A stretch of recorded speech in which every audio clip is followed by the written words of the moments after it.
नमस्कार, प्रहार में आप सबका स्वागत है।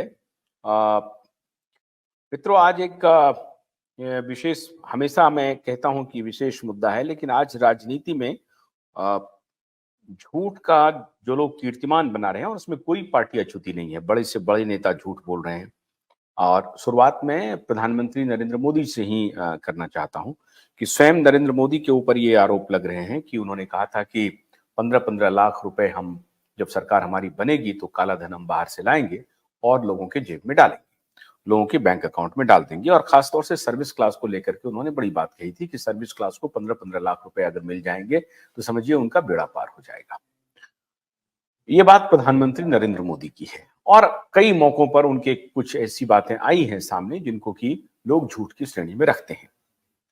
लेकिन मोदी जी राजनीति में बहुत सारे लोगों को टक्कर दे रहे हैं, लेकिन इस मामले में एक व्यक्ति नरेंद्र मोदी को चारों खाने चित्त कर रहा है। क्या मजाल है कि नरेंद्र मोदी उनको बीट कर दें इस मामले में, और राजनीति के वो बहुत माहिर खिलाड़ी होते जा रहे हैं। आज हम ये कोशिश करेंगे प्रहार में जानने की कि राजनीति में ऐसे ही व्यक्ति सफल होंगे जो झूठ का कीर्तिमान स्थापित करेंगे। और कमाल की बात यह है कि वो व्यक्ति जो राजनीति में आए थे rule of the game change करने के लिए, और उन्होंने कहा कि राजनीति को स्वच्छ, निर्मल, साफ बनाएंगे, झूठ ऐसा बोले। कुछ हम वीडियो दिखा रहे हैं आपको जो सोशल मीडिया पे वायरल है, आपने देखा भी होगा, लेकिन हम आपको दोबारा स्मृति के लिए आपको दिखाना चाहते हैं। पहले वो वीडियो देखिए, फिर हम आपको अपने पैनलिस्ट से आज हम परिचय कराएंगे। नए नए मेहमान भी हमारे साथ हैं। शक्ति शरण सिंह हमारे साथ स्टूडियो में हैं और अखिल भी हमारे साथ जुड़ रहे हैं। अखिलेश जी, उनको भी स्क्रीन पे ले ही लीजिए। अखिलेश जी, आपका बहुत बहुत स्वागत है। मैं चाहता हूं कि आप भी जरा इस वीडियो को देखिए, बहुत आनंद आएगा और उसके बाद बात करेंगे। आज प्रहार में बहुत बहुत माइल्ड प्रहार करेंगे, कोई नाराजगी नहीं, कोई गुस्सा नहीं, प्रेम प्रेम से आपसे बात करेंगे। जरा वीडियो दिखाइए और एक के बाद एक दो वीडियो मैं आपको दिखा रहा हूं जिसको भारतीय जनता पार्टी भी खूब चला रही है। अब कांग्रेस पार्टी नहीं चला रही है क्योंकि कांग्रेस के साथ उनका अलायंस हो गया है, लेकिन अब के पहले तक कांग्रेस के तमाम नेता अरविंद केजरीवाल के इस वीडियो को प्रचारित कर रहे थे और प्रसारित कर रहे थे। जरा देखिए वीडियो अरविंद केजरीवाल का।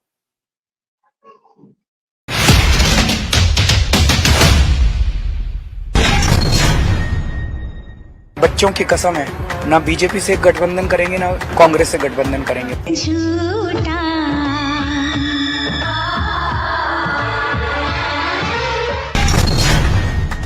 ना तो मैं लाल बत्ती लूंगा, ना मैं कोई बड़ा बंगला लूंगा और ना मैं सिक्योरिटी लूंगा।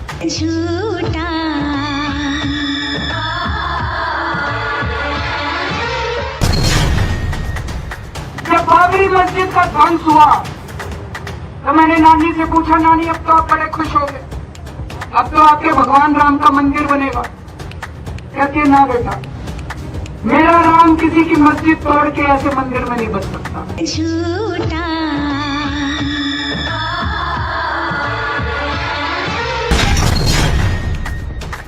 यमुना को साफ किया जाएगा।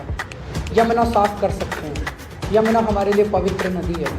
यमुना के दोनों तटों पर छोटी छोटी झील बनाई जाएंगी और मुझे उम्मीद है आप हमें 5 साल दीजिए।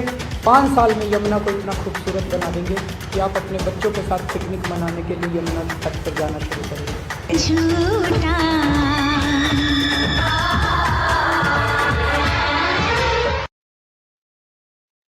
दूसरा वीडियो भी देखिए, दिल्ली जल बोर्ड के बारे में ये क्या क्या कह रहे हैं। जगह जाता हूं, बिल सबके गड़बड़ है। दिल्ली में हमने एक सर्वे कराया, पता चला 95% लोगों के बिल गड़बड़ आए हुए हैं। कभी मीटर रीडर आया ही नहीं, 2 साल के एक साथ बिल भेज दिए। मीटर रीडर गलत रीडिंग ले गया, या कोई पैसे मांग रहा था पानी डिपार्टमेंट में, उसने गलत बिल बना के भेज दिया। लोगों के 3-3 लाख रुपए के, 4-4 लाख रुपए के बिल आए हुए थे, और वो बिल ठीक कराने के अंदर फिर पैसे देने पड़ते हैं, रिश्वत देनी पड़ती है।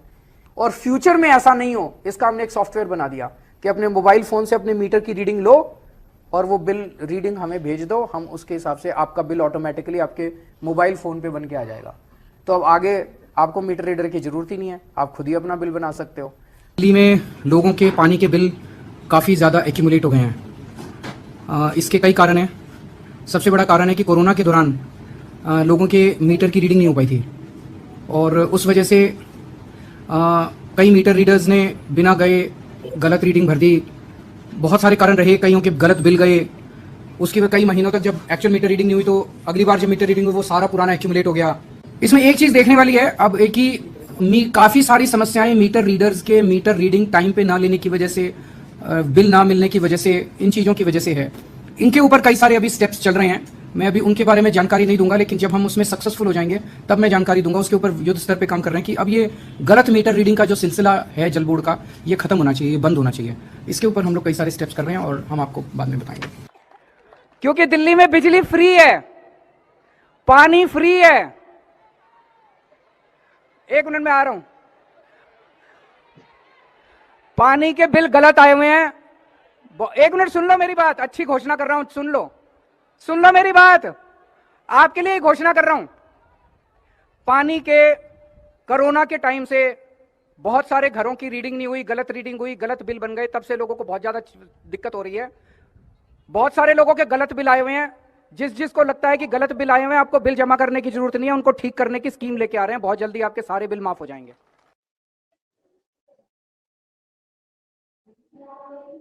अखिलेश जी, मैं आपसे ये अभी जो एक इंटरव्यू ले रहे थे वो महान पत्रकार, वो अब आजकल अब वो उनके साथ नहीं है और उनके साथ पार्टी में भी थे और उन्होंने चुनाव भी लड़ा था, अब नहीं है वो। उनको समझ में आ गई बात कि उनके लिए राजनीति नहीं है, बहुत जल्दी समझ गए और वापस आ गए और अब पत्रकारिता कर रहे हैं और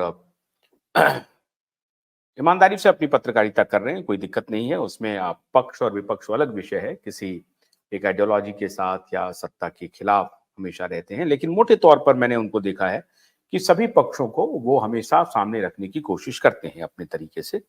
ये और बात है कि अब ये उनसे एक ब्लंडर हुआ जब वो राजनीति में चले गए, उन्होंने खुद स्वीकार किया कि राजनीति मेरे लिए नहीं है।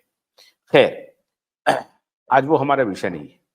विषय हमारा ये है कि सारे विपक्ष के नेता नरेंद्र मोदी को पानी पी पी करके कोसते हैं कि नरेंद्र मोदी झूठ बोल रहे हैं, झूठा प्रधानमंत्री है। एक झूठ जो सार्वजनिक रूप से उनकी दिखती है वो ये जरूर दिखती है कि उन्होंने ये कहा था 2014 के पहले कि हम जब हमारी सरकार बनेगी तो हम ब्लैक मनी बाहर से लाएंगे। उसके बाद जितनी बातें हैं जिनके बारे में उनको जुमला कहा जा रहा है वो सब डिबेटेबल है, उस पर आप डिबेट कर सकते हैं। ये बात मैं जरूर मानता हूं कि काला धन ला करके 15-15 लाख वो नहीं दे सके, जिसको कि उनके जो कैबिनेट के साथी हैं उन्होंने इसका खंडन किया। उन्होंने कहा कि देखिए ये इलेक्शन में बल देने के लिए, जोर डालने के लिए अपनी बातों पर उन्होंने ये कहा था और एक प्रकार का ये जुमला था, ये खंडन आ गया। उसके बाद से मुझे नहीं लगता है कि नरेंद्र मोदी की ऐसी कोई मिस्टेक हो गई हो, भाषण के दौरान झूठ निकल गया हो। जैसे उन्होंने कहा कि हम यूनिवर्सिटी बना रहे हैं, कॉलेज बना रहे हैं, ये सब कई बार लगा है कि उसमें कुछ डिबेट हो सकता है। जितने का उन्होंने दावा किया उतना नहीं है, लेकिन कॉलेज बन रहे हैं, यूनिवर्सिटीज बन रहे हैं, ये भी कोई शक नहीं। जितने का दावा कर रहे हैं उतना है कि नहीं, ये कहना गलत है। लेकिन अभी जिनका आपने वीडियो देखा, मैंने क्या किया जाए इस आदमी का, क्या करना चाहिए? राजनीति ऐसे चलेगी, ऐसे चलते रहने देना चाहिए या स्वीकार कर लेना चाहिए कि अरविंद केजरीवाल बहुत बड़े खिलाड़ी हैं? भोलानाथ का ब्रश कटर एक बैटरी से चलने वाली मशीन है जिसका चार्जिंग समय 3.5 घंटे है। इसे हम 6 से 8 घंटे बिना रुके चला सकते हैं। एक बार चार्ज करने पर ये 16,000 स्क्वायर फीट गेहूं, चावल, बजरा, जोवर के खेत काट सकता है, जबकि इसी कार्य को पेट्रोल ब्रश कटर 1,000 रुपए पेट्रोल का खर्चा करता है।